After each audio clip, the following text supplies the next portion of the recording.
యాదాద్రి భువనగిరి జిల్లా వార్తలు ఒకసారి చూద్దాం. యాదగిరిగుట్ట లక్ష్మీ నరసింహ స్వామివారి క్షేత్రంలో విమాన గోపుర ఆవిష్కరణ కార్యక్రమాలు మొదలయ్యాయి. క్రతువు మొదలైంది. ఈ రోజు నుంచి కూడా 5 రోజుల పాటు పంచకుండాత్మక యాగాన్ని నిర్వహించి 23వ తారీఖున మహాకుంభ సంప్రోక్షణతో యాదాద్రి దివ్య విమాన గోపురాన్ని ఆవిష్కరిస్తామని కూడా ఆలయాధికారులు తెలిపారు.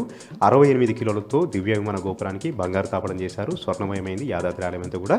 ఈ రోజు నుంచి 5 రోజుల పాటు యాగాన్ని నిర్వహించి 23వ తారీఖున మహాకుంభ సంప్రోక్షణ నదీ జలాలతో మహాకుంభాభిషేకం నిర్వహించి దివ్య విమాన గోపురాన్ని ఆవిష్కరించి స్వామివారికి అంకితం చేస్తామని కూడా ఆలయ అర్చకులు తెలిపారు. ఇక మరొక వార్త విషయానికి వస్తే యాదాద్రి భువనగిరి జిల్లాలోని భువనగిరి మున్సిపాలిటీలో ఆకస్మిక పర్యటన చేశారు యాదాద్రి భువనగిరి జిల్లా కలెక్టర్ హేమంతరావు. అన్ని వార్డులు కూడా పరిశీలించారు. అన్ని వార్డులను కూడా పరిశీలించారు.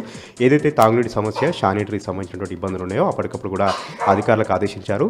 ఎండాకాలం వస్తున్నటువంటి నేపథ్యంలో ఎట్టి పరిస్థితుల్లో వార్డుల్లో తాగునీటి సమస్య లేకుండా పకడ్బందీగా చర్యలు తీసుకోవాలని కూడా హేమంతరావు ఈ సందర్భంగా అధికారులకు ఆదేశించారు. సూర్యాపేట జిల్లా వార్తలు ఒకసారి చూద్దాం.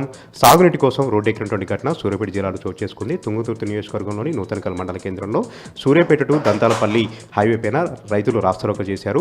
తమ పంట పొలాలు ఎండిపోతూ ఉన్నాయి. పంటలన్నీ కూడా తమ కళ్ళ ముందే నాశనం అయిపోతూ ఉన్నాయి.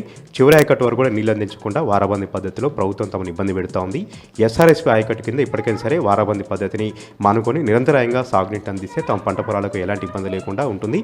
తమ పంట పొలాలు కాపాడుకుంటామని కూడా రైతులు విజ్ఞప్తి చేస్తూ ఉన్నారు. ఎవరైనా విజ్ఞప్తులు చేసినా, ఎవరైనా ధర్నాలు చేసినా కూడా ప్రభుత్వంలో మాత్రం చలనం లేదు. ఎస్ఆర్ఎస్పీ ఆయకట్టంతో కూడా ఎడర్గా మారుతూ ఉంది. ₹1,000 పెట్టుబడులు పెట్టి పండించినటువంటి పంట పొలాలను కూడా తమ కళ్ళ ముందే ఎండిపోతున్నాయంటూ కూడా రైతులు ఆవేదన వ్యక్తం చేశారు.